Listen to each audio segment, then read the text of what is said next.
Hello everyone, मैं अंबुज रंजन झा आप सबों का आपके अपने YouTube channel logic is magic reasoning में स्वागत करता हूं। रैंकिंग का आज का हमारा टॉपिक है शिफ्टिंग। ये जितने भी एग्जामिनेशंस हैं, चाहे वो बैंक पीयू के एग्जामिनेशंस हों या फिर एसएससी के एग्जामिनेशंस हों या फिर यूजी कोर्सेज के एग्जामिनेशंस हों या फिर कोई और कॉम्पिटिटिव एग्जामिनेशंस हों जिसमें एलआर सेगमेंट्स एप्टीट्यूड टेस्ट में आता है, उसमें रैंकिंग में एक क्वेश्चन शिफ्टिंग से दिखता है। बहुत ही इंपॉर्टेंट सेगमेंट्स है ये, कॉन्सेप्चुअल सेगमेंट्स हैं ये। साथ ही साथ जो मेरे न्यू व्यूअर्स हैं, प्लीज वो शिफ्टिंग देखने से पहले मेरे रैंकिंग के टाइप 1, टाइप 2 और टाइप 3 वीडियो को आप वॉच करें, फिर आपको शिफ्टिंग अच्छे से समझ में आएगा।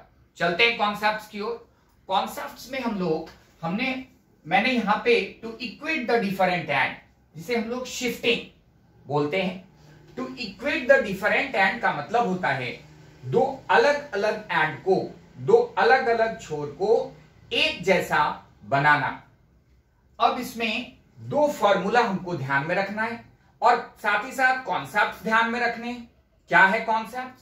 इसमें अगर सेम एंड मूवमेंट आएगा, सेम एंड मूवमेंट का मतलब है एक जैसे छोर में परिवर्तन। तो एक जैसे छोर कैसे हुए? एक समान छोर कौन से हुए? मूविंग लेफ्ट टू लेफ्ट या फिर मूविंग राइट टू राइट, उसको हम लोग एक समान छोर बोल सकते हैं। इसमें क्या आता है, अगर हम मूविंग लेफ्ट टू लेफ्ट करते हैं या फिर मूविंग राइट टू राइट करते हैं तो हमको सब्ट्रैक्ट करने हैं, माइनस करना है। दूसरा कंडीशन है अपोजिट एंड मूवमेंट, मतलब विपरीत छोरों में परिवर्तन। दो अपोजिट एंड हैं, तो लेफ्ट के अपोजिट में राइट या फिर राइट के अपोजिट में लेफ्ट। तो अगर हम मूविंग लेफ्ट टू राइट करेंगे या मूविंग राइट टू लेफ्ट करेंगे तो हमको क्या करने हैं? एडिशन करने हैं, प्लस करने हैं। अब अगर एग्जामिनेशन के क्वेश्चंस की बात करें हम लोग, तो एक क्वेश्चन आपका फिक्स होता है to equate the different end या फिर शिफ्टिंग के नाम से। हमको क्वेश्चंस को रफ वर्क नहीं करने, एग्जामिनेशंस में क्वेश्चंस देखने हैं, फॉर्मूला हिट करना है तुरंत और ऑप्शंस को आपको टिक कर देने हैं। किस टाइप से देखते हैं क्वेश्चंस को, एग्जामिनेशन में किस टाइप से क्वेश्चंस आ रहे हैं। तो क्वेश्चन से एग्जाम्पल की अगर बात करें हम लोग, तो एग्जाम्पल में in a row of boys, in a row of boys, लड़कों की एक पंक्ति में X is at 15th position, X is at 15th position FL, मतलब from the left hand, if Y who is 5 places towards the left of X among 50 students,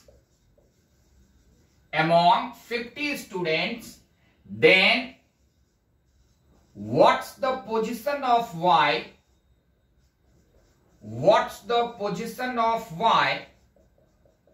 from the other end or right end? From the other end or right end. Questions को एक बार फिर से देखते हैं हम लोग।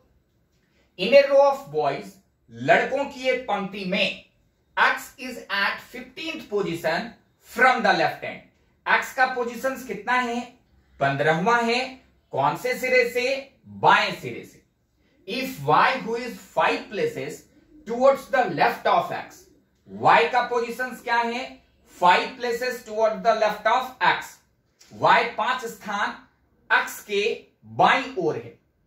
Among 50 students, total number of students कितना है? 50 है। अब हमको इसमें Y का पोजीशन राइट एंड से फाइंड आउट करने। तो सबसे पहला काम है कि हम डायग्राम बना लेते हैं, डायग्राम के अकॉर्डिंग समझते हैं। तो ये हमारा लेफ्ट हैंड है, यहां पे X है, X के पोजीशंस गिवन है 15th from the left and, जिसे मैं FL लिखता हूं, ये हमारा दूसरा एंड है राइट एंड, ये हमारा लेफ्ट एंड है। अब एक दूसरे पर्सन का पोजीशन है जो कि एक्स से लेफ्ट की ओर मूव करता है 5 प्लेसेस, तो y को हम कहां रखेंगे, यहां पे, और इसका पोजीशन आ जाएगा 15 - 5, that is 10th from the left hand. 10th क्यों हुआ, क्योंकि यहां पे देखने हैं y who is 5 places towards the left of x, x के बाईं ओर 5 स्थान है, तो x के अगर बाईं तरफ है 5 स्थान, तो मैंने अभी बताया था कॉन्सेप्ट्स में कि मूविंग लेफ्ट टू लेफ्ट अगर होगा तो हमको सब्ट्रैक्ट करने, तो 15 - 5 करा हमने, 10th आ गया y का पोजीशंस। अब हमारे पास TNS दिया हुआ है 50 और पोजीशंस y का निकालना है from the other and, that is from the right and. तो हम टाइप 1 में जो हमने फॉर्मूला यूज करा था, टाइप 1 में जो हमने फॉर्मूला सीखा था कि TNS is equal to L + R - 1। यहां पे y के पोजीशंस लेफ्ट एंड से गिवन है, TNS हमारा गिवन है 50, हमको y का पोजीशंस राइट एंड से निकालना है, तो तुरंत हम यहीं पे यूज करेंगे फॉर्मूला का 50 + 1 - 10 is equal to what, is equal to 41। तो y का पोजीशंस राइट एंड से कितना आ जाएगा, 41। तो कितना आसान है, हमने सिर्फ एक कॉन्सेप्ट को ध्यान में रखा और बड़ी आसानी से, बगैर ज्यादा रफ वर्क किए, बगैर एग्जामिनेशंस में टाइम वेस्ट किए, तुरंत हम आंसर्स को हिट करेंगे। तो कॉन्सेप्ट्स को समझना है, उसके बाद उस कॉन्सेप्ट्स के साथ हमको थोड़ा 2-3 क्वेश्चंस, 5 क्वेश्चंस मैक्सिमम आप वर्कआउट कर लो, रफ वर्क कर लो, और आसानी के साथ आप एग्जामिनेशंस में कम समय में, with in the limited time frame, आप क्वेश्चंस को, जो ऑप्शंस है रिलेटेड, उसको हिट कर सकते हैं। तो वीडियो के अंत में मेरे तमाम सब्सक्राइबर्स, मेरे जितने व्यूअर्स हैं, अगर आपको वीडियो पसंद आता है तो प्लीज इसे लाइक करें, कमेंट करें और साथ ही साथ सब्सक्राइब करें और शेयर करना ना भूलें। Thanks to all of you.